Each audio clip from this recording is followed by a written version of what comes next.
Merhaba arkadaşlar, Ören Hanım YouTube kanalıma hoş geldiniz. Bugün size püsküllü uzun lif modeli anlatacağım. Ee, Püsküllü lifler biliyorsunuz çok kullanışlı oluyor. Kullanış açısından çok iyi oluyor. İstek üzerine yapacağım. Eminim sizler de çok beğeneceksiniz. Ee, Boyut olarak videonun sonunda santim olarak vereceğim arkadaşlar. Boyutu ideal ama siz daha uzun yapmak isterseniz ne yapacaksınız videoda da söyleyeceğim. İp olarak lif ipi kullanacağım. Tığ olarak ise genelde soruluyor. 6 numara 1,4 milimetrelik tığla öreceğim. Halkalı yapacağız arkadaşlar. Modelimizi halkalı yapacağız. Dilerseniz halkasız da yapabilirsiniz. Böyle lif halkası tuhafiyelerde satılıyor. Alabilirsiniz. Halkasız da şeklini nasıl yapabilirsiniz? Onu da videoda söyleyeceğim inşallah. Hazırsanız şöyle ipimi kenara alayım. Evet, hadi bakalım başlayalım. Bismillahirrahmanirrahim. Zincir çekerek başlıyoruz arkadaşlar. İlk önce orta kısmı, desenli kısmı yapacağız. Sonra yan kısımları üçgen şeklinde kapatacağız. Ben desen olarak kağıda çizdim. Sonra onu da göstereceğim arkadaşlar. Elimi birazcık geniş tutmuyorum arkadaşlar. Hafif sıkı tutuyorum zincir çekerken. Çünkü trabzan yapacağız. Bir zincir bir trabzan şeklinde yapacağız. Geniş olmasın. Zincirlerimiz 70 tane, en az 70 tane zincir çekelim. Fazla gelirse fazlasını keseriz. Sorun olmaz. Evet, ben 70 tane zincir çekeceğim. Dediğim gibi elimi çok sıkı da tutmuyorum. Hafif normal şekilde zincirlerimi çekiyorum. 70'e tamamlayıp döneceğim. Evet, 70 tane zincirimi çektim. Tığıma doladım. Geriye doğru 1 2 3 4 5. zincire bir dolayıp 2 defa da çektiğim trabzan yapıyorum. Bir zincir çekiyorum. Tığıma doladım. Bir zincir atlıyorum, ikinciye trabzan yapıyorum. Bir zincir tığıma doladım. Bir zincir atlıyorum, ikinciye trabzan. Bir zincir tığıma doladım. Bir zincir atlıyorum, ikinciye trabzan yapıyorum. Tek teline batarak yapalım. Bir zincir, bir zincir atlıyorum, ikinciye trabzan. Bir dolayıp iki defa da çektiğim trabzanlar yapıyorum. Bir zincir, bir zincir atlıyorum, ikinciye trabzan. Evet, bu şekilde kutucuk yapıyoruz arkadaşlar. Toplamda 29 tane kutucuk olana kadar yapalım. Sonrasını göstereceğim. Evet, 29 tane kutucuğumu yaptım arkadaşlar. Şöyle zincirim fazla geldi. Fazlasını kesebiliriz. Şöyle bakın. 3 zincir öncesinden şöyle kesiyorum. 2 zincir öncesinden de kesilebilir ama garanti almak için 3 zincir öncesinden kestim. Şöyle. Sonra bir tanesini söküyorum arkadaşlar. Şöyle çektiriyorum. Bakın bu şekilde ayarlayabilirsiniz zinciriniz fazla geldiyse. Bir üst sıraya geçmek için 4 tane zincir çekiyorum. 2 3 4 çevirdim. Tığıma doladım. Trabzanın tepesine trabzan yapıyorum. Bu sırada kutucuk yapacağız. Bir zincir, sıradaki trabzanın tepesine trabzan. Bir zincir, sıradaki trabzanın tepesine trabzan. Evet, bir zincir, sıradaki trabzanın tepesine trabzan. Bir zincir. Bu şekilde kutucuklar yaparak sıranın sonuna kadar gelelim. Evet, sıranın sonuna geldim. Son bir kutucuğum kaldı. Bakın, en son bir zincir çektim. Bu zincirin tam köşesine denk gelecek şekilde trabzan yapıyorum. Evet, ikinci sırayı tamamladık. 4 zincir çevirdim. Tığıma doladım. Hemen sıradaki trabzanın tepesine trabzan yapıyorum. Bir zincir tığıma doladım. Desenimize bu sırada başlayacağız. Evet, püskül yapacağız arkadaşlar. Püsküllü trabzan yapacağız. Dikkatli göstereceğim. Tığıma doladım. Sıradaki bakın trabzana batıyorum. İlmeği aldım. Şöyle parmağımı, bakın orta parmağımı yerleştiriyorum. Doladım. 2 2 çekiyorum. Şöyle sonra parmağımı çıkartıyorum. Tığıma doladım. Bu zincir yuvasına bakın, bir zincir çektiğim yuvaya giriyorum. İlmeği aldım. Şöyle parmağımı yerleştiriyorum. Bu şekilde ipin üzerine gelecek şekilde doladım. 2 2 çektim. Tığıma doladım. Şimdi parmağımı çıkartıyorum. Sıradaki bakın buradaki trabzana kutucuğun içinde bir tane, trabzanların tepesine bir tane yapıyoruz. Evet, sıradaki trabzanın tepesine giriyorum. İlmeği aldım. Parmağımı yerleştirdim. Doladım. 2 2 çektim. Tığıma doladım. Kutucuğun içine giriyorum. İlmeği alıyorum. Parmağımı yerleştirdim. 2 2 çektim. Şöyle bakın, öbür tarafta püsküllerim oluşuyor. Tığıma doladım. Trabzanın tepesine batıyorum. İlmeği alıyorum. Parmağımı yerleştirdim. 2 2 çektim. Bu şekilde 11 tane trabzanlı püsküllü trabzan yapacağız. Tığıma doladım. Trabzanın tepesine. Bir tane trabzanın tepesine, bir tane de zincir yuvasına. Saymadım ama şimdi sayacağım.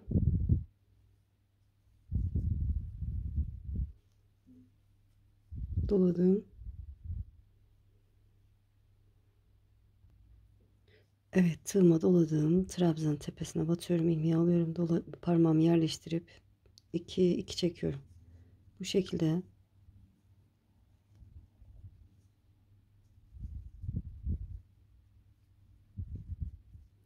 11'e tamamlayacağız arkadaşlar. Sayalım. Bakın 1, 2, 3, 4, 5, 6, 7, 8, 9, 10, 11 tane olmuş.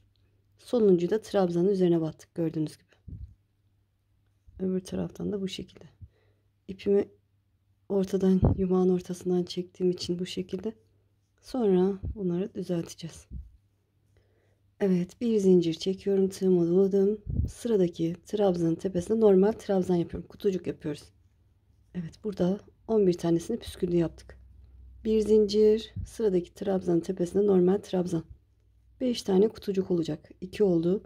Bir zincir, sıradakine trabzan, bir zincir, sıradakine trabzan. Şöyle 4, bir zincir. Şöyle 5. kutucuğun trabzanı yaparken püsküllü yapacağım arkadaşlar. Şöyle batıyorum. İlmeği alıyorum. Parmağımı yerleştirip 2 2 çekiyorum. Tığıma doladım. Zincir yuvasına giriyorum. İlmeği alıyorum. Parmağımı yerleştirip 2 2 çekiyorum. Tığıma doladım. Trabzanın tepesine girdim. İlmeği aldım. Parmağımı yerleştirdim. 2 2 çektim. Evet, bu şekilde 2 çeşit yapıyoruz arkadaşlar. Püsküllü trabzanlarımızı bir dolayıp 3 defa da çektiğimiz, bir de bir dolayıp 2 defa da çektiğimiz, şimdiki yaptığımız gibi. Sıradaki trabzanın tepesine püsküllü trabzan, zincir yuvasına püsküllü trabzan. Evet, trabzanın tepesine giriyorum. Şöyle tekrar göstermek istiyorum. İlmeği aldım. Parmağımı yerleştirdim. Dolayıp 2 2 çekiyorum. Bu şekilde 11'e tamamlayacağız.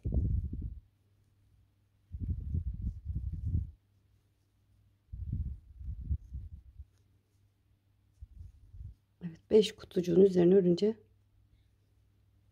11 tane olacak. Şöyle ben hatta fazla mı ördüm? Evet, 3, 6, 9, 10, 11. 1, 2, 3, 4, 5 kutucuğun üzerine örmüşüm. 11 tane püsküllü trabzan yaptım. Şimdi 5 tane kutucuk olacak yine. Bir zincir, sıradaki trabzanın tepesine normal trabzan yapıyorum. Bir zincir, bir trabzan, bir zincir, bir tane normal şekilde trabzan, bir zincir, bir trabzan, 4 oldu. Bir zincir, 5. kutucuğun trabzanı yaparken püskülü yapıyorum. Bakın. Şöyle.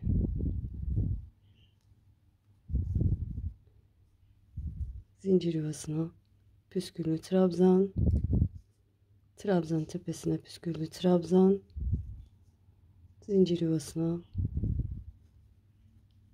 Evet, bu şekilde. Yine 11'e tamamlayalım arkadaşlar.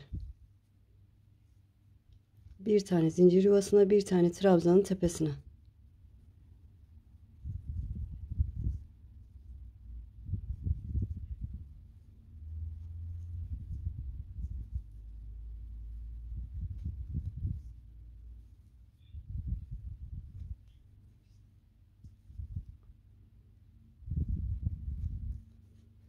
Evet, 11 tane olmuş olması lazım. Kenarda 2 kutucuğum kaldı.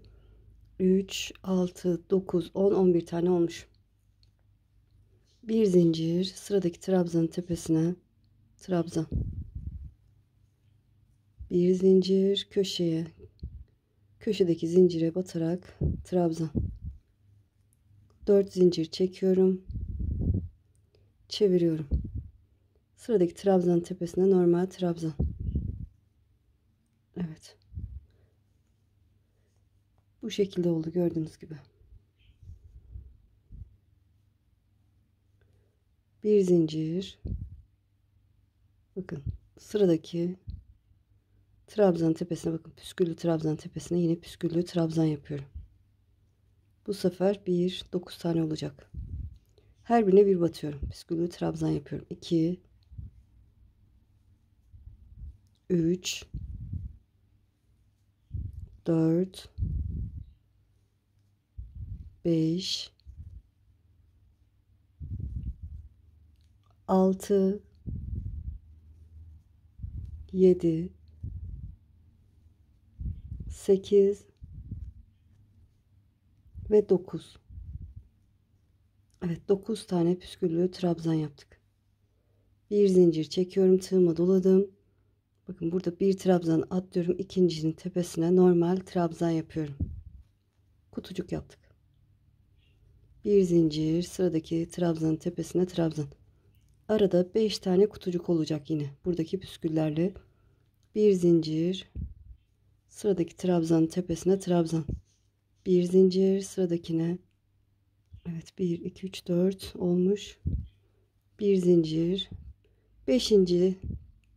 trabzanımı kutucuğu yaparken 5. kutucuğun trabzanını püsküllü yapıyoruz. Parmağımı yerleştirdim. Püsküllü trabzan yapıyorum. Kutucuğun içine püsküllü trabzan. Bu şekilde. Trabzanın tepesine püsküllü trabzan.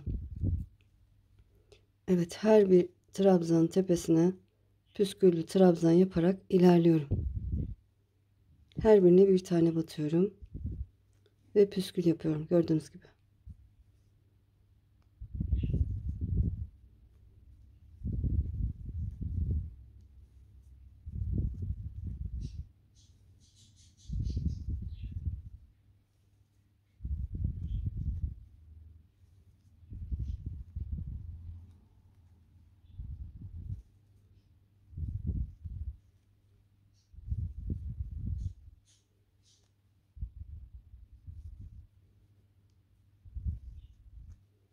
Evet, bakın son püsküllü trabzanın tepesine de püsküllü trabzanımı yaptım. Bir tane de kutucuğun içine yapıyorum. Burada artacak yana doğru. Kutucuğun içine batarak püsküllü trabzan, tığıma doladım. Trabzanın tepesine batarak püsküllü trabzan. Evet, 2 tane sağ tarafta, 2 tane sol tarafta arttı arkadaşlar. 11'de 15 tane oldu. Şöyle yine de sayalım. 3, 6, 9, 12, 15. Şimdi arada bu desenlerle arasında 5 kutucuk olacak. Bir zincir sıradaki trabzanın tepesine normal trabzan yapıyorum. Bakın, kutucuk yapıyorum. Bir zincir, bir trabzan, bir zincir, bir trabzan. Evet, 4 olacak. Şimdi bir zincir, dördüncü kutucuğumu yaptım. Bir zincir, beşinci kutucuğu yaparken son trabzanımı püsküllü yapıyorum. Bakın, püsküllü yapıyorum. Bir trabzan atladım. Şöyle göstereyim hatta. Bir zincirden sonra bir trabzan atladım. İkinciye püsküllü trabzan yapıyorum. Evet, bakın. 1, 2, 3, 4, 5 kutucuk oldu. Burada da 9 tane püsküllü trabzan olacak. 2, 3, 4, 5, 6, 7, 8 ve 9. Bir zincir tığıma doladım. Karşıya bakın, kutucuk yapacağız. Trabzanın tepesine trabzan. Bir zincir, buradaki zincirin köşesine batarak trabzan. 4 zincir çekiyorum. Çevirdim. Dördüncü sırayı da tamamladık. Böyle oldu. Evet, bir üst sıraya geçtik. 4 zincirden sonra sıradaki trabzanın tepesine trabzan yapıyorum. Bir zincir tığıma doladım. Burada püsküllü trabzanın tepesine yine püsküllü trabzan yapıyorum. Sıradaki trabzanın tepesine püsküllü trabzan 2, 7 tane olacak bu sırada arkadaşlar. Gittikçe azalacak. 3, 4, 5, 6 ve 7. Evet, 7 tane püsküllü trabzan yaptım. Bir zincir çektim, tığıma doladım. Burada 2 tane trabzanım kalmış. Gördüğünüz gibi bir trabzan atlıyorum, ikinciye trabzan yapıyorum.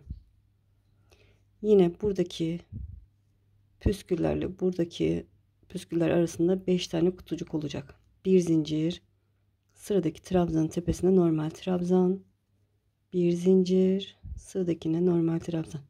Kutucuk yaparken normal trabzan yapıyoruz. Bir zincir, sıradakine normal trabzan, bir zincir, şöyle 1 2 3 4 tane kutucuğum oldu. Beşinciyi yaparken püsküllü yapıyorum. Bakın bu şekilde. Evet. Buradaki kutucuğun içine batarak püsküllü trabzan. Trabzanın tepesine püsküllü trabzan.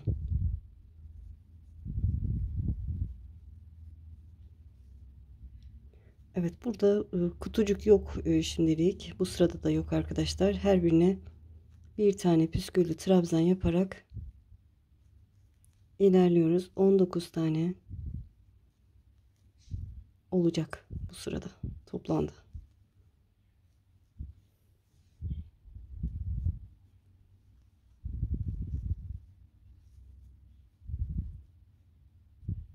Şöyle tam dolaştı.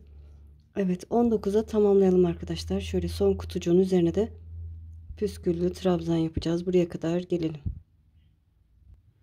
Evet, 17 tanesini yaptım. 2 tanesini sizinle yapayım. Bakın burada 18. zincir yuvasına girerek yapıyorum püsküllü trabzanımı. 19. trabzanın tepesine batarak yapıyorum. Bu şekilde. Bir zincir, sıradaki trabzanın tepesine trabzan.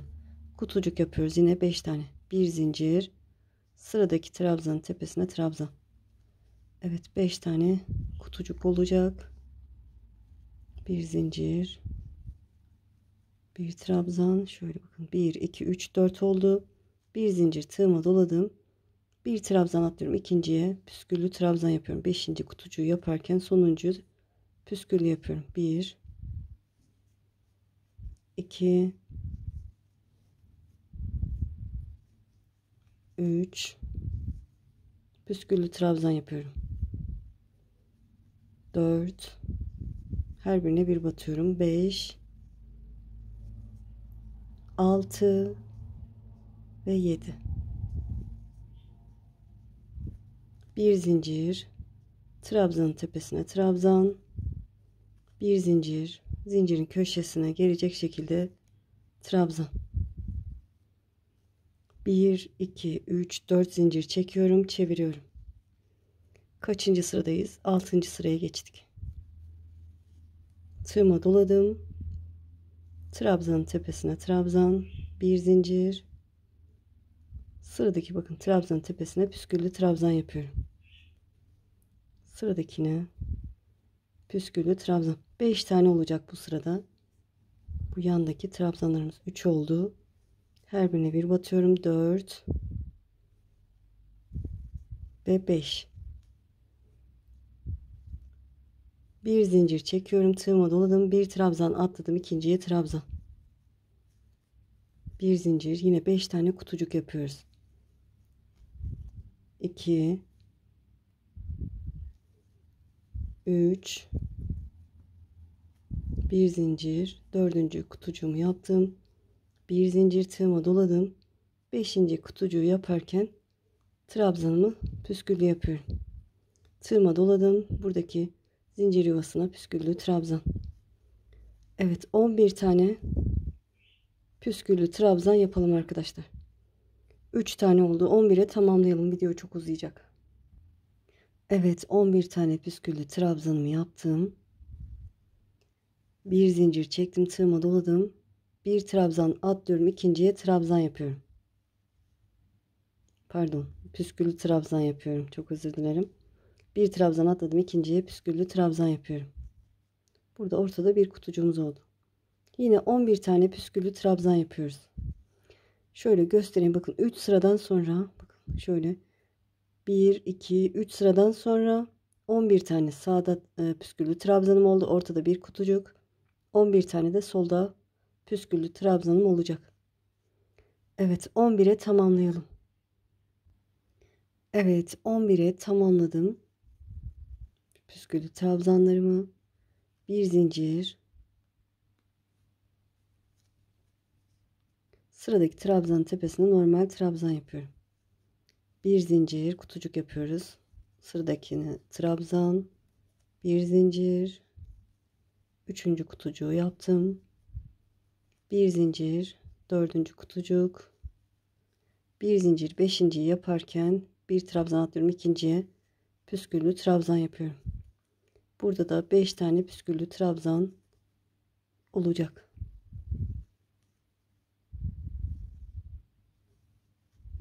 Evet, 4 5 tane püsküllü trabzan yaptım. Bir zincir, sıradaki trabzanın tepesine trabzan, kutucuk yapıyoruz. Bir zincir, köşeye normal trabzan. 1 2 3 4 zincir çevirdim.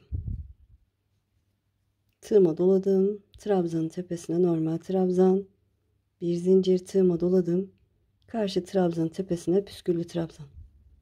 3 tane, pardon, 3 mü olacak? Evet, 3 tane püsküllü trabzan. 2 3 tane püsküllü trabzan yaptık. Bir altta 5 tane de 2 2 azaldı arkadaşlar. Bir zincir, tığıma doladım. Bir trabzan atladım. İkinciye normal trabzan yapıyorum. Kutucuk yapıyoruz. Bir zincir, sıradaki trabzanın tepesine trabzan. İkinci kutucuğu yaptım. Bir zincir, sıradaki trabzanın tepesine bir trabzan. 3 oldu. 4 tane kutucuk yaptık. Bir zincir, 5. kutucuğu yaparken püsküllü trabzan yapıyorum. Evet, kutucuğun içine trabzan, püsküllü trabzan, trabzanın tepesine püsküllü trabzan. 3 tane yaptık. 11'e tamamlayalım arkadaşlar. Evet, 11 tane püsküllü trabzanımı yaptım. Şimdi bir zincir çekiyorum, tığıma doladım. Burada bir trabzan atladım, ikinciye normal trabzan yapıyorum. Püsküllü yapmıyorum. Bir zincir, tığıma doladım. Bakın sıradaki, bak burada kutucuk var. Sıradaki trabzanın tepesine normal trabzan, 2 oldu. Bir zincir, tığıma doladım. Bir trabzan atladım, ikinciye püsküllü trabzan yapıyorum. Şöyle bakın, arada 3 kutucuğumuz oldu. Yine 11 tane püsküllü trabzan yapalım arkadaşlar. 11'e tamamlayalım. Evet, 11 tane püsküllü trabzanımı yaptım. Bir zincir, tığıma doladım. Yine 5 tane kutucuk olacak arada. Trabzan tepesine trabzan. Bir zincir, sıradakine trabzan. 2 oldu. Bir zincir, sıradakine trabzan. Püskülsüz yapıyoruz arkadaşlar. Bir zincir, sıradakine trabzan. Bir zincir, bakın 4 kutucuk oldu. 5. yaparken bir trabzan atlıyorum, ikinciye püsküllü trabzan yapıyorum. Yine 3 tane olacak. 2 ve 3 tane püsküllü trabzan yaptım. Bir zincir, trabzanın tepesine normal trabzan yapıyorum. Bir zincir, köşeye, zincirin köşesindeki zinciri buluyorum, trabzan yapıyorum. Evet, 3 6 7. sırayı da tamamladık. 4 zincir çekiyorum. Çevirdim. Evet, şimdi ne yapacağız? Ne yapıyoruz? Biz V şeklinde açılacak arkadaşlar. Bu V şeklinde açılacak. Burası da tamamen bitmek üzere. Zaten bitti. Buradaki püsküllerimiz. Bu açılacak. Bu ortadaki kutucuklarımız 13 tane olunca ortaya bir tane daha desen yapacağız. Sonra bu kenarlarda bitecek. O açılacak. O şekilde. Evet. Tığıma doladım. Sıradaki trabzanın tepesine trabzan, bir zincir. Sıradaki trabzanın tepesine artık normal trabzan yapıyorum arkadaşlar. Bir zincir, bir trabzan atladım, ikinciye normal trabzan. Evet, bakın üzerine kutucuk yapıyoruz artık. Bir zincir, sıradakine trabzan, bir zincir, sıradakine trabzan, bir zincir, trabzan. Evet, kutucuk yaparak ilerledim. Son bir kutucuk kaldı, bakın. Bir kutucuk kalasıya burada yine 11 tane püsküllü trabzan yapacağız. Şöyle kenardan itibaren sayıyorum. Bakın 3, 6, 7 tane kutucuk yaptıktan sonra buradakine, pardon, bu son trabzanı söküyorum arkadaşlar. Çünkü püsküllü olması lazımdı. Buraya püsküllü trabzan yapıyorum. Bu bir. Kutucuğun içine püsküllü trabzan 2. Trabzanın tepesine püsküllü trabzan 3. Evet, 11'e tamamlayalım arkadaşlar. Evet, 11 tane püsküllü trabzan yaptıktan sonra bir zincir çekiyorum, tığıma doladım. Burada 3 kutucuğum vardı, 5 tane olacak artık. Bir zincirden sonra bir trabzan atladım, ikinciye trabzan, bir zincir, sıradaki trabzanın tepesine trabzan, bir zincir, sıradakine trabzan, bir zincir, sıradakine trabzan. Evet, 4 tane oldu. Bir zincir, beşinciyi yaparken bir trabzan atlıyorum, ikinciye püsküllü trabzan yapıyorum. Bu şekilde püsküllü yaptık. Yine 11 tane püsküllü trabzana tamamlayalım arkadaşlar. 11'e tamamlayalım. Evet, 11 tane püsküllü trabzanımı yaptım. Bir zincir kutucuk yapacağım. Sıradaki trabzanın tepesine normal trabzan yapıyorum. Bir zincir, sıradakine trabzan. Evet, kutucuk yaparak sırayı tamamlayacağız. Diğer tarafta da 7 taneydi sanırım. Evet, 3, 4.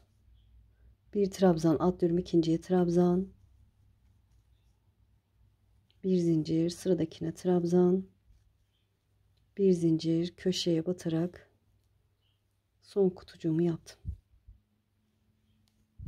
4 zincir çekiyorum. Evet, bakın 1 2 3 4 5 6 7 tane kutucuk oldu yan tarafta. Evet, buradaki desenimiz tamamen bitti. Şöyle çevirdim. Şimdi ne yapıyoruz? Ben şöyle desen çizdim arkadaşlar modelimizin. Böyle istediğiniz gibi tasarlayıp o şekilde yapabilirsiniz arkadaşlar. Desenimiz bakın burada 11 tane, yani kutucukların üzerine püsküllü trabzan yaptık. Burada da ortada da 5 kutucuk var, yanlarda, aralarda. 11 tane püsküllü trabzan. Burada da 11 tane püsküllü trabzan. Burada 9, 7, 5, 3. Sonra bu kanadımız, bakın burada ortada oluştuğu V şeklinde kanatlar yana doğru açıldı. Her sırada dikkat ederseniz bir kutucuk burada sağa kayıyor. Burada da bir kutucuk sola kayıyor. Bu şekilde.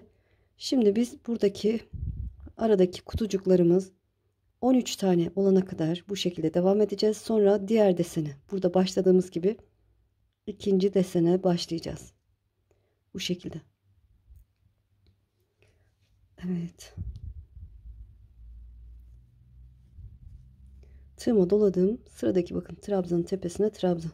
Burada artık desenim yok. Bir zincir, sıradakine trabzan. Kutucuk yaparak ilerliyorum. Bu sırada 6 tane kutucuk olacak. Çünkü buradaki desenimiz sağa doğru bir kutucuk kayıyor. Bir zincir, sıradakine trabzan. Bir zincir. Evet, bakın 3. 6. kutucuğun trabzanını yaparken püsküllü yapıyoruz. Tığıma doladım, zincir yuvasına püsküllü trabzan. Sıradakine püsküllü trabzan. Evet, 11'e tamamlayalım. Evet, 11 tane püsküllü trabzanım oldu. Bir zincir çekiyorum, tığıma doladım, bir trabzan atlıyorum, ikinciye trabzan. Bir zincir, kutucuk yapıyoruz ortaya. Bir trabzan, bir zincir, trabzanın tepesine trabzan. Bir zincir, sıradakine trabzan. Bir zincir, sıradakine trabzan.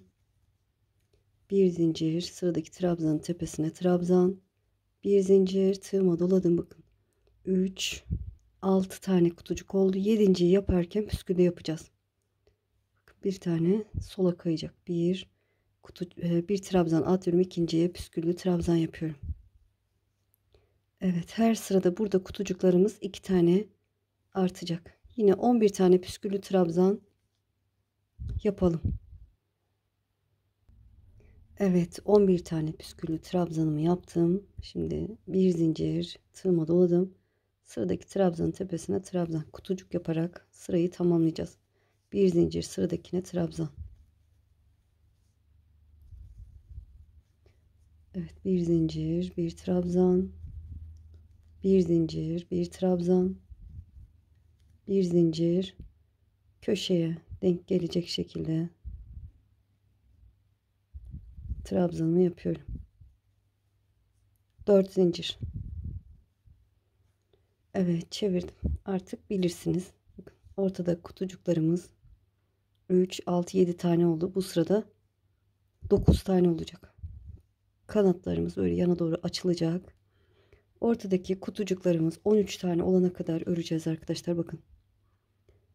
Bu kutucuklar 13 tane olana kadar öreceğiz. Sonra diğer deseni ortaya kuracağız. Buradaki kanat tamamen bitecek. Bu açılacak. Evet, 13 kutucuk olana kadar bu şekilde bu kanadımız sağ, bu kanadımızda her sırada bir kutucuk sola doğru ilerleyecek. Bu yanda 2 kutucuk kalana kadar arkadaşlar. Burada 2 kutucuk kalacak, burada 2 kutucuk kalacak. Evet. 13'e tamamlayalım. Evet, dediğim gibi ortadaki kutucuklarım 13 tane olana kadar ördüm. Beraber sayalım bakın. 3, 6, 9, 12, 13 tane kutucuğum oldu. 4 zincir çektim, çevirdim. Burada da yan tarafta 3 kutucuğum kaldı. Tığıma doladım. Sıradaki trabzanın tepesine trabzan. Bir zincir, sıradaki trabzanın tepesine bir tane püsküllü trabzan yapıyorum. Şöyle.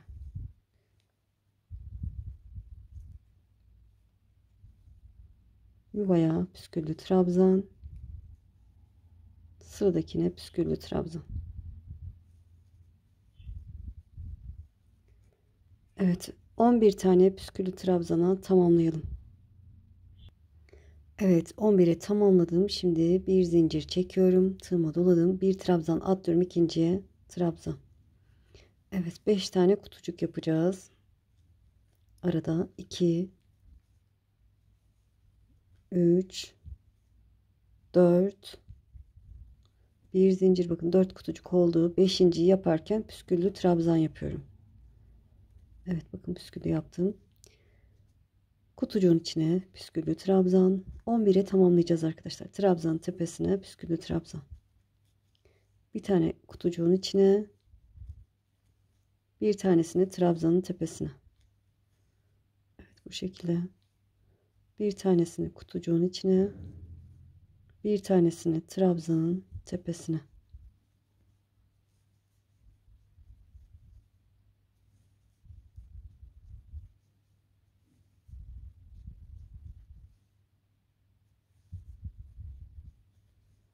Evet, sayayım.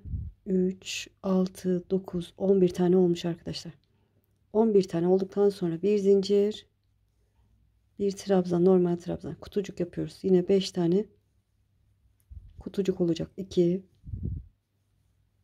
3, 4, 4 kutucuk oldu. 5.'yi yaparken bir trabzan atlıyorum. İkinciye püsküllü trabzan yapıyorum. Ve yine püsküllü trabzanlarımı burada da 11'e tamamlayacağım. Bakın, ortaya desenimizi yaptık. İkinci desenimizi başladık. 11'e tamamlayalım. Sıranın sonunda zaten 2 kutucuk kalacak. Sırayı tamamlayalım arkadaşlar. Evet, sırayı tamamladım. Şöyle çeviriyorum. Tığıma doladım. Trabzanın tepesine 4 zincirden sonra trabzan yaptım. Bir zincir, tığıma doladım. Sıradaki trabzanıma püsküllü trabzan yapıyorum. Evet, bu sırada 9 tane püsküllü trabzan olacak. Yandaki bunlar bu alttaki gibi tamamen yani 3 tane kalana kadar eksilecek arkadaşlar. Çünkü yana doğru gidemiyoruz. O yüzden sol taraftan buradan eksildiği için azalacak. Her sırada 2 tane azalacak.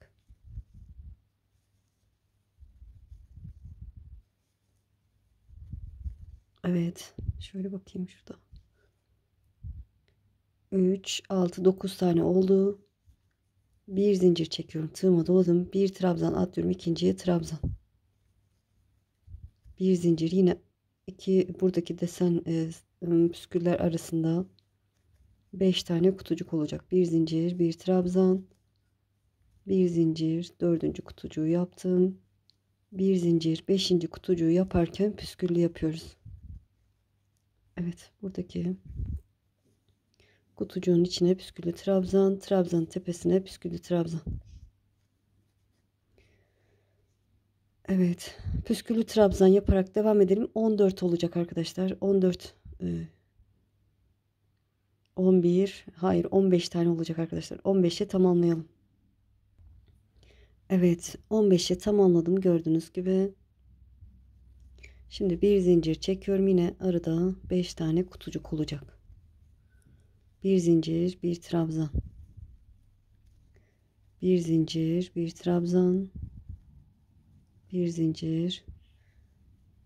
Dördüncü kutucuğu yaptım. Bir zincir. Beşinci yaparken bir trabzan atıyorum. İkinciye püsküllü trabzan yapıyorum. Burada da 9 tane püsküllü trabzan olacak. Yan tarafta 2 kutucuğu bırakıyoruz arkadaşlar. 2 kutucuktan ileriye gitmiyoruz.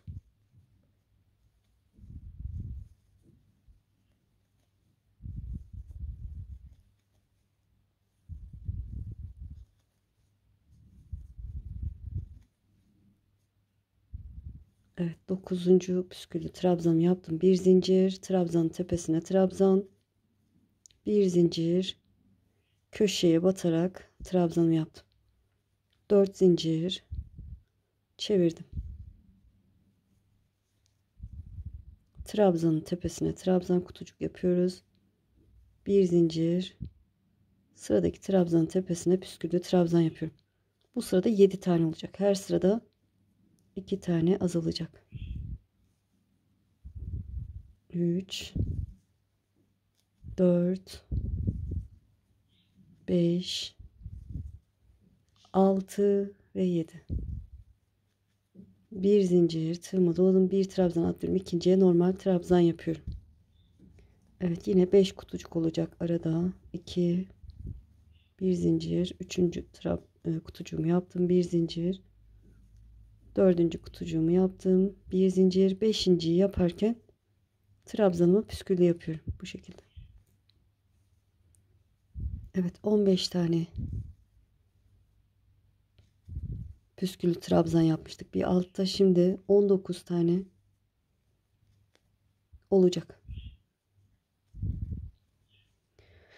Evet, 3. sıradayız. Bundan sonra araya kutucuk koyacağız. Bundan sonraki sırada 19'a tamamlayalım arkadaşlar.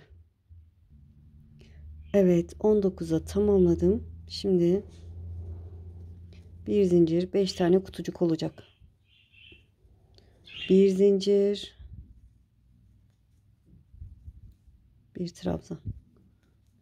Evet, 3 oldu. 4 bir zincir, bir trabzan atlıyorum. İkinciye püsküllü trabzan yapıyorum. Buraya da 7 tane püsküllü trabzan yapıyoruz. Evet. 7 tane yapalım. Kenardaki 2 kutucuğumuzu yapıp sırayı tamamlayalım. Evet, sırayı tamamladım. 7 tane püsküllü trabzanımı yaptım. Kenarda da 2 kutucuğum var. 4 zincir çektim, çevirdim. Trabzanın tepesine trabzan, bir zincir. Sıradaki trabzanın tepesine püsküllü trabzan yapıyorum. Evet, burada yine 2 tane püsküllü trabzan eksilecek, 5'e düşecek arkadaşlar. 3 her birine bir batıyorum. 4 ve 5. 5 tane püsküllü trabzan yaptıktan sonra bir zincir, bir trabzan atlıyorum ikinciye, trabzan, normal trabzan, 5 tane kutucuk olacak. 2 3 4 bir zincir, 5. kutucuğu yaparken trabzanlı püsküllü yapıyorum. Evet, zincir yuvasına püsküllü trabzan, trabzan tepesine püsküllü trabzan. Evet, 3 sıra yaptık bu ortadaki sıralarımızı, desenimizi. Şimdi 11 tane püsküllü trabzan yapalım, ortaya bir tane kutucuk yerleştireceğiz. Evet, 11 tane püsküllü trabzan yaptıktan sonra bir zincir çektim, bir trabzan atladım ikinciye, püsküllü trabzan yapıyorum. Bakın ortada bir tane kutucuğum oluştu. Evet, 11'e tamamlayalım yine püsküllü trabzanlarımızı. Evet, 11 tane püsküllü trabzanımı yaptım. Şimdi bir zincir çektim, 5 tane kutucuk yapacağım yine. İkinci kutucuğumu yaptım, bir zincir, üçüncüyü yaptım, bir zincir, 4, bir zincir, bir trabzan atlıyorum ikinciye, 5. kutucuğumu yaparken püsküllü trabzan yapıyorum. Evet, burada da 5 tane püsküllü trabzan yapıyorum, diğer sağ tarafta yaptığım gibi. Evet, 5'e tamamladım, bir zincir, kutucuk yapıyorum, bir trabzan, bir zincir, köşeye batarak trabzan, 4 zincir. Evet, sıramızı tamamladık arkadaşlar. Çeviriyorum. Yine kenarda 2 kutucuğumu yapıyorum. Bir zincir, ikinciyi yaparken yine püskül yapıyorum. 3'e düştü arkadaşlar. 3 tane püsküllü trabzan yapıyorum. 2 3. Evet, buradaki 3 tane kalmıştı. Bu sıradaki gibi arkadaşlar. Sonra bir zincir, bir trabzan atıyorum ikinciye, trabzan. Yine 5 tane kutucuk yapıyorum.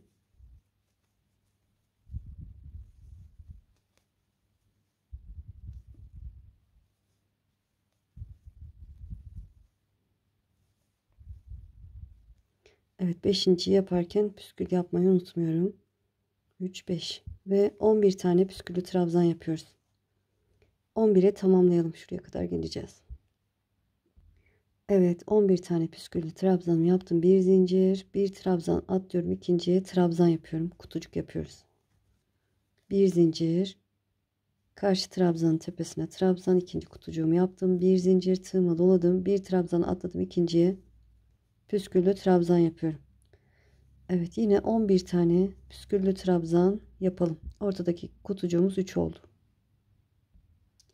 Evet, 11'e tamamladım. Bir zincir çekiyorum, tığıma doladım, kutucuk yapıyorum. Sıradaki trabzanın tepesine trabzan, yine 5 tane kutucuk. Sıradakine trabzan, bir zincir, sıradakine trabzan, bir zincir, sıradakine trabzan, 4 oldu. Bir zincir, bir trabzan atlıyorum ikinciye, püsküllü trabzan yapıyorum. 5. kutucuğumu yaparken yine 3 tane püsküllü trabzan yapıyoruz. 2 3. Evet, bir zincir, trabzan yapıyorum, kutucuk yapıyoruz. Bir zincir, köşeye trabzan, ikinci kutucuğumu yaptım. 4 zincir çekiyorum, şöyle çeviriyorum. Evet, 4 zincir çekmiştim, trabzanın tepesine trabzan, bir zincir, trabzanın tepesine trabzan. 3 tane kalmıştı en son, bakın püsküllü trabzanımız. Artık burada püskül yapmıyoruz, bitti. Evet, yan tarafta kutucuk yaparak ilerliyorum. 7 tane yapmıştık hatırlarsanız. Şurada da bitince 7 tane diye hatırlıyorum ben. Bir zincir, bir kutucuk, bir zincir, bir trabzan, bir zincir. Evet, buraya püsküllü trabzan yapacağım. Çünkü bir öncesine geliyor. Sayarsam da 3, 6, 7.'yi yaparken püsküllü trabzan yapıyorum. Ve Kutunun içine de püskül yapıyorum. Püsküllü trabzan, trabzanın tepesine püsküllü trabzan. 11'e tamamlayalım arkadaşlar. Evet, 11'e tamamladım. Bir zincir çekiyorum. Tığıma doladım. Bir trabzan atlıyorum. İkinciye trabzan. Bir altta 3 kutucuk vardı. Şimdi 5 tane olacak. 2 tane artacak. Bir zincir, bir trabzan. Bir zincir, bir trabzan. Dördüncü kutucuğu yaptım. Bir zincir, beşinci yani sonuncuyu yaparken bir trabzan atlıyorum. İkinciye püsküllü trabzan yapıyorum. Evet, yine 11 tane püsküllü trabzanımızı tamamlayalım. Evet, 11'e tamamladım. Şöyle bir zincir çekiyorum. Bu tarafta olduğu gibi 7 tane kutucuk yapıp sırayı tamamlayacağız. Bir zincir, bir trabzan, bir zincir, bir trabzan, bir zincir, bir trabzan. Bir zincir, bir trabzan atlıyorum. İkinciye trabzan. Bir zincir, trabzanın tepesine trabzan. Bir zincir köşeye batarak trabzan. 7 tane kutucuğum oldu. 1, 2, 3, 4 zincir çevireceğim. Ama öncesinde şöyle, evet, ortadaki kutucuklarımız 5 tane olana kadar ördük. Artık geriye bakarak örebilirsiniz arkadaşlar. Bir sonraki sırada 7 tane olacak. Bu kenardaki kutucuklarımız her sırada bir tane azalacak. Bir üst sırada 6 tane olacak. Bu şekilde buradaki de aynı. Böyle devam edecek. Ortadaki kutucuklarımız arkadaşlar. Bu ortadaki kutucuklarımız 13 tane olana kadar yana doğru açılacağız. 13 tane olduktan sonra 5 tane kutucuk yapıp ortaya 5 tane kutucuğun üzerine püsküllü trabzan yapacağız. Yani 11 tane püsküllü trabzan, 5 tane kutucuk, 11 tane püsküllü trabzan ve o şekilde devam edecek. Bu açılınca bu yandaki tamamen kaybolacak arkadaşlar. Bu şekilde devam ediyor. Videoyu geriye de alabilirsiniz. Şöyle bu sırayı ördüğümüz yere de alabilirsiniz. 5 kutucuk, 7 kutucuk olan sırayı alabilirsiniz. O şekilde devam edebilirsiniz ya da şöyle şunun ekran resmini de alabilirsiniz arkadaşlar. Böyle ekran resmini alabilirsiniz. Böyle bu V şeklindeki desenlerimiz arkadaşlar 4 tane olana kadar ya da 5 tane, siz boyutuna bakarsınız arkadaşlar. Bir de kenara gidilecek biliyorsunuz. Yanlar yapılacak. Bakarsınız 4 ya da 5 arkadaşlar olana kadar yapalım. Şöyle en sonda ortada 13 tane kutucuk kalacak arkadaşlar. Yapacağız. V şeklinde açacağız. En son olarak da bu ortadaki kutucuklarımız 13 tane olana kadar yapalım. Sonrasını göstereceğim. Evet, gördüğünüz gibi bakın V şeklindeki desenlerimi sayıyorum. 1, 2, 3, 4 tane olana kadar ördüm. Dördüncünün ortasında da 13 tane kutucuğum var. En son buraya kadar ördüm. Şimdi ne yapacağız? Yeterli diye düşünüyorum. Siz dilerseniz büyük, isterseniz biraz daha uzun, isterseniz bir desen daha örebilirsiniz. Evet, çevirdim. En son 4 zincir çekmiştim.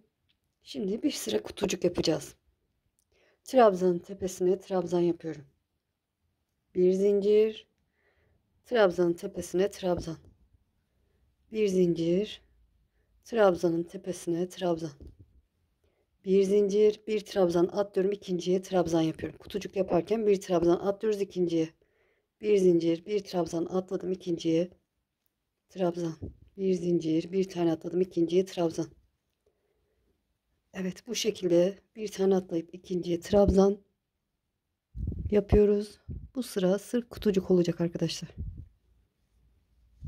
Evet, bir zincir, trabzanın tepesine trabzan. Sıranın sonuna gelelim. Evet, kutucuk sıramı tamamladım. Yine 29 tane kutucuğum oldu arkadaşlar. Şimdi artık eksiltme yapacağımız kısmı yapıyoruz. Şöyle üçgen şeklinde kapatacağız. 3 zincir çektim, çevirdim.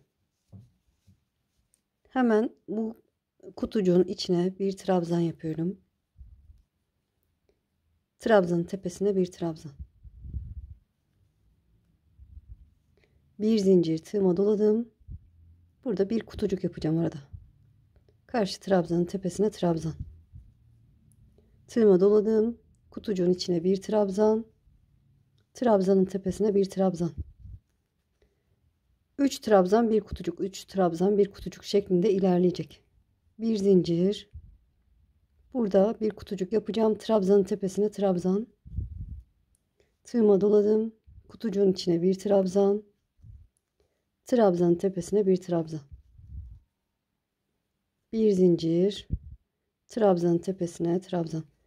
Dediğim gibi bir kutucuk, bir de 3 trabzan şeklinde ilerleyecek. Bir kutucuk, bir 3 trabzan şeklinde ilerleyecek. Sıranın sonuna kadar gelelim. Evet, sıranın sonuna yaklaştım. En son 3 trabzan yaptım. Bir zincir. Son kutucuğum içine de şöyle bir trabzan yaptım. Trabzanın tepesine, içine bir trabzan. Köşesine batarak 3. trabzanımı yapıyorum.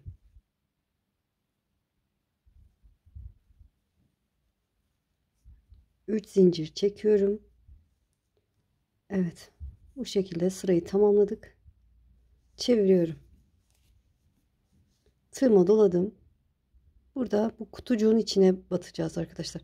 İlk önce buradaki bakın 3. trabzanın tepesine trabzan. Kutucuğun içine trabzan.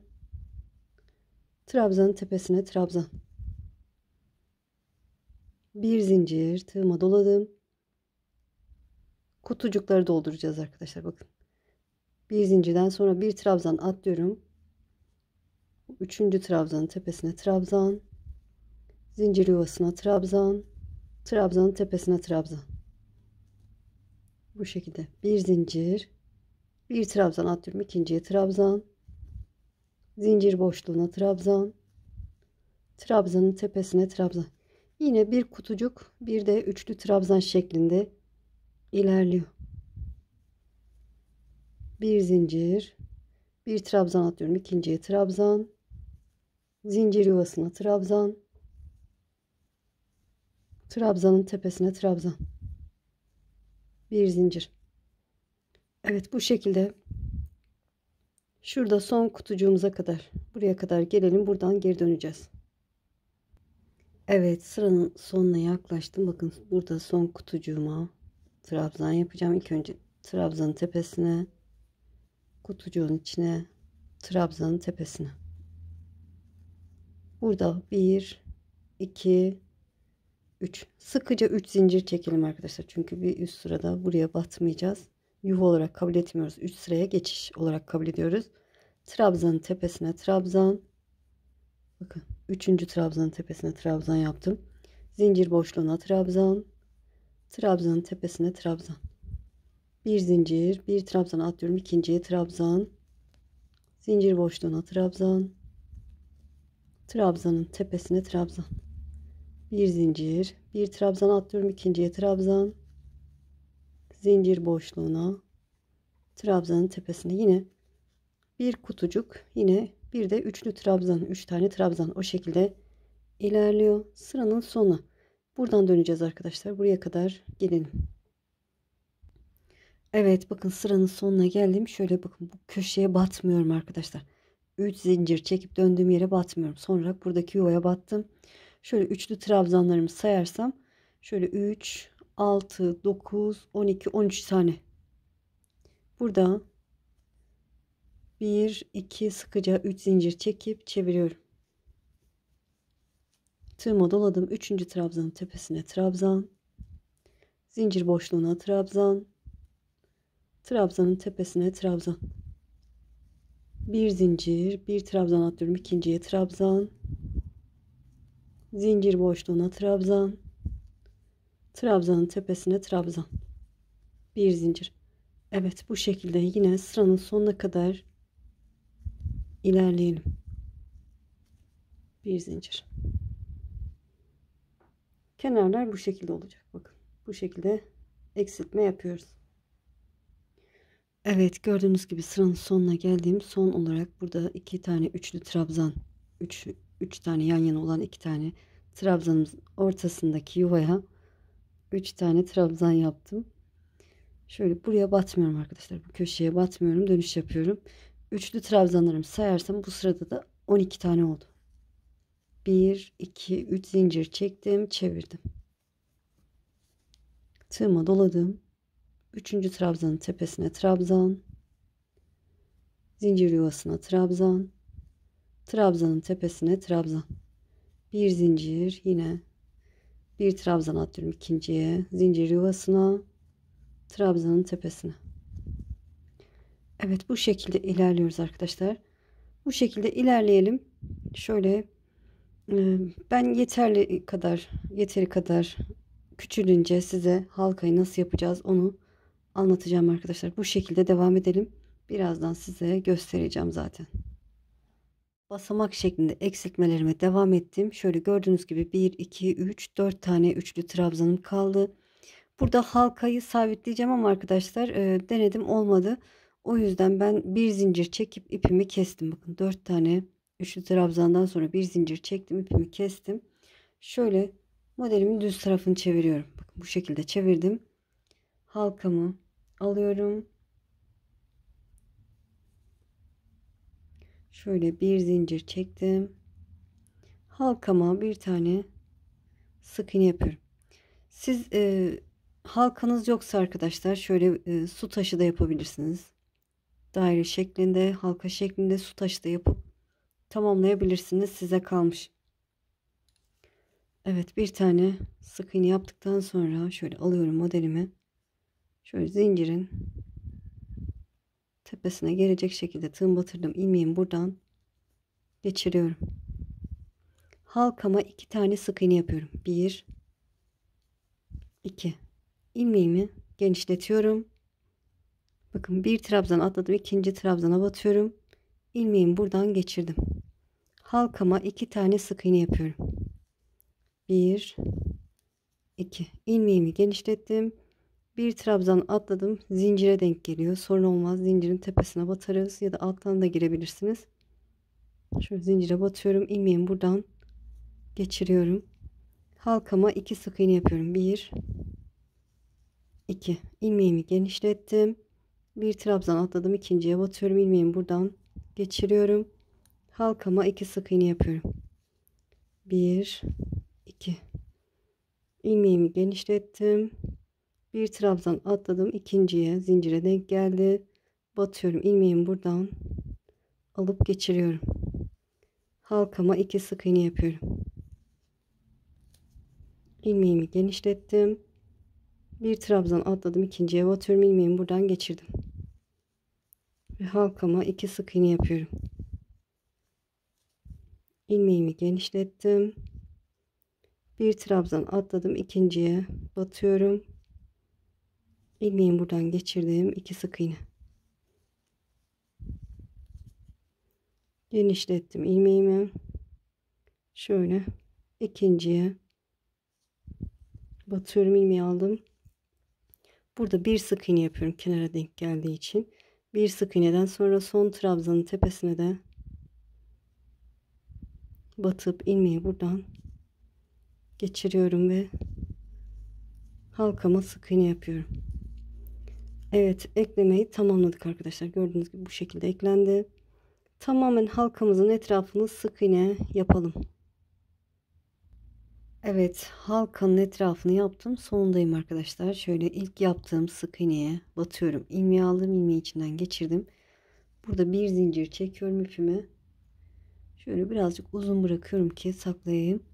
Kesiyorum. Evet, içe doğru saklayıp kaybedeceğiz arkadaşlar bunu sonra. Evet, bu tarafı yaptık arkadaşlar. Bu şekilde diğer tarafı da aynı şekilde öreceğiz. Şöyle çeviriyorum. Çevirdim. Burada bir sıra kutucuk gitmemize gerek yok. Gördüğünüz gibi kutucuklarımız var zaten. Kutucukta başlamıştık.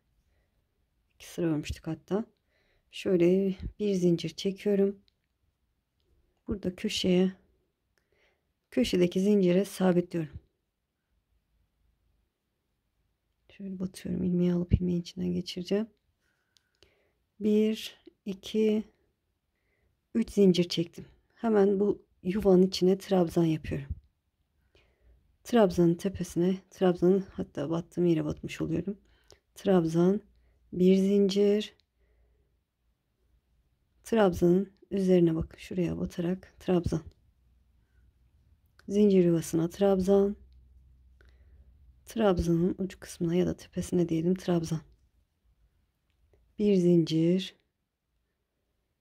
Karşı trabzanın tepesine trabzan. Bu şekilde yine bir kutucuk 3 trabzan, bir kutucuk 3 trabzan diye ilerliyoruz yaparak.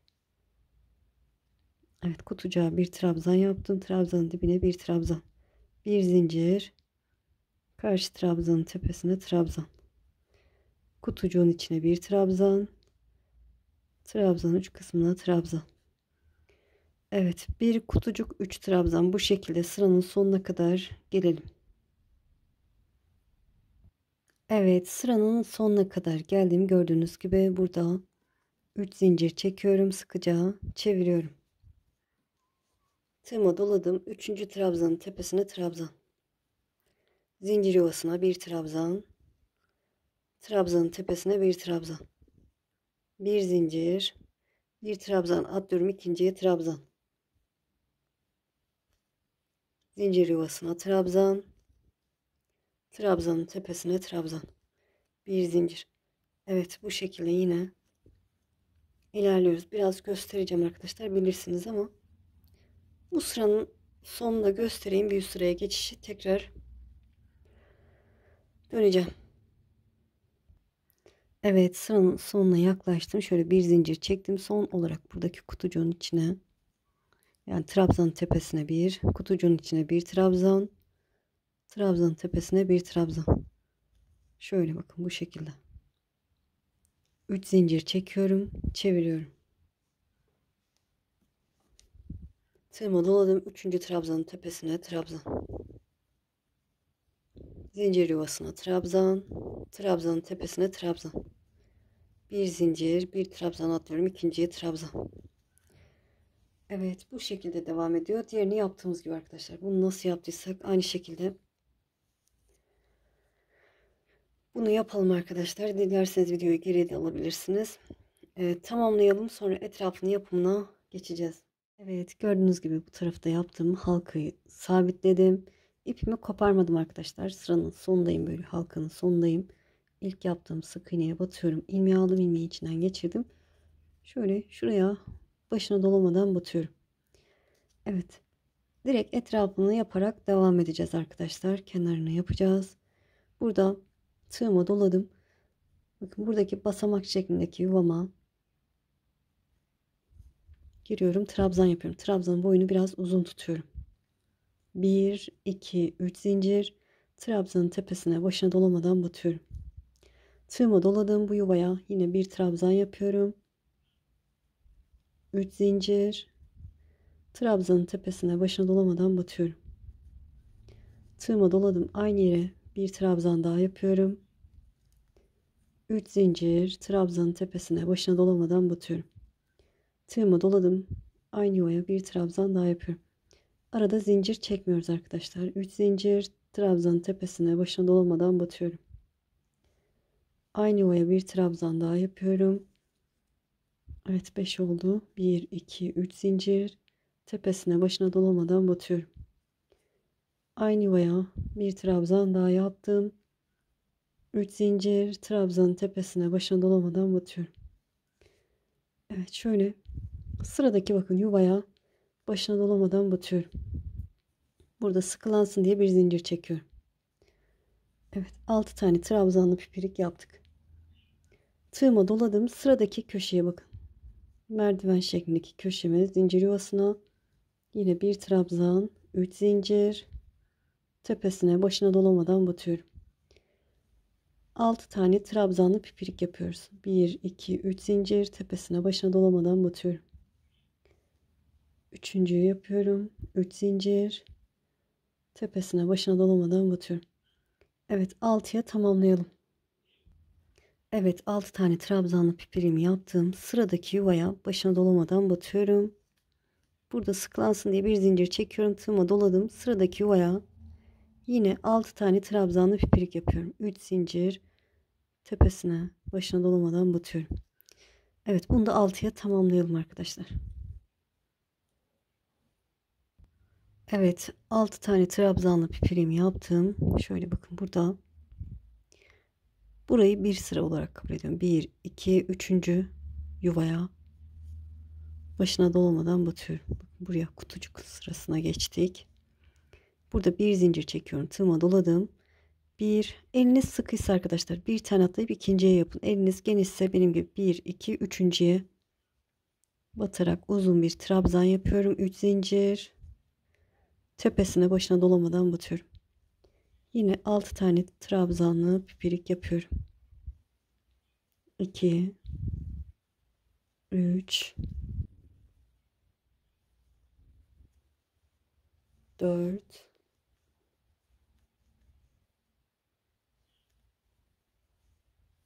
5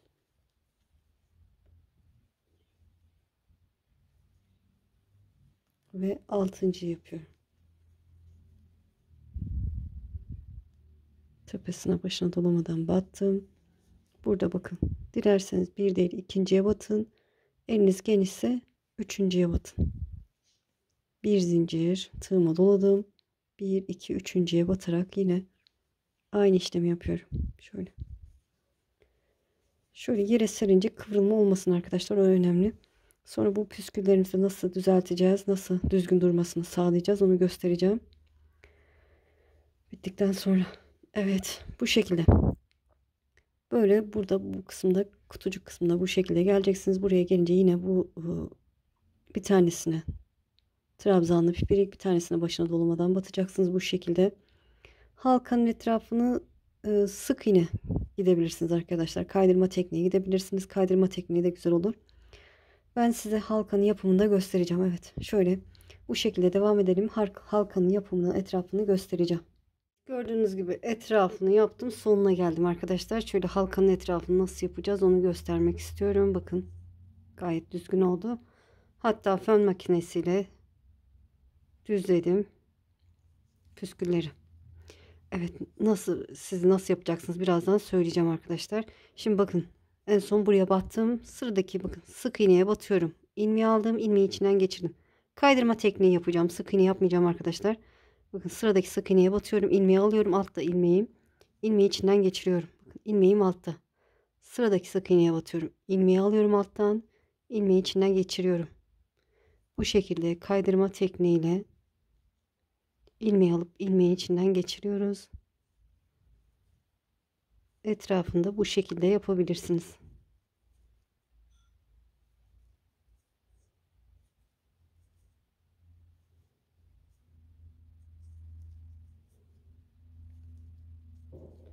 Evet. Şöyle sonuna yani buraya kadar gelelim. Evet, sıranın sonuna geldiğim şöyle ilk başladığım yer arkadaşlar. Buraya batıyorum. İlmeği aldım. İlmeği içinden geçirdim. Şöyle bir zincir çektim. İpimi kesiyorum.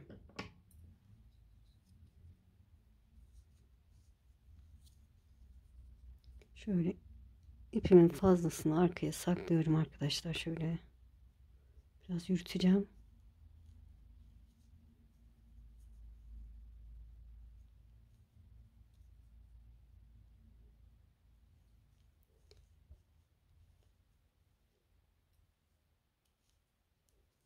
Evet, burada bir zincir çektim. Şöyle biraz daha yürütüp fazlasını alıyorum.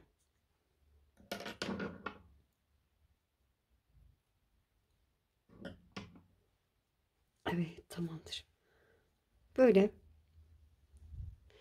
e, bu püskülleri nasıl düzledim arkadaşlar? Ben ütüyle yapıyordum. Bir arkadaşım fön makinesiyle, fön ayarında şöyle fön makinesiyle şu şekilde tutup böyle elinizle düzlerseniz gayet düzgün oluyor. Gördüğünüz gibi ütülenmiş gibi duruyor. Bakın altı da aynı şekilde böyle fön makinesiyle gayet güzel oldu. Ben de ilk defa denedim. Böyle şöyle kamerayı yukarıya alayım. Evet, çok hoş, çok güzel oldu. Şöyle santim olarak da vereyim arkadaşlar. Şöyle halka hariç halka hariç 47 santim olmuş bakın. Halka hariç 47 santim, halkalarla birlikte şöyle 58,5 santim olmuş arkadaşlar. Gayet ideal diye düşünüyorum. En olarak da şöyle en olarak da göstereyim.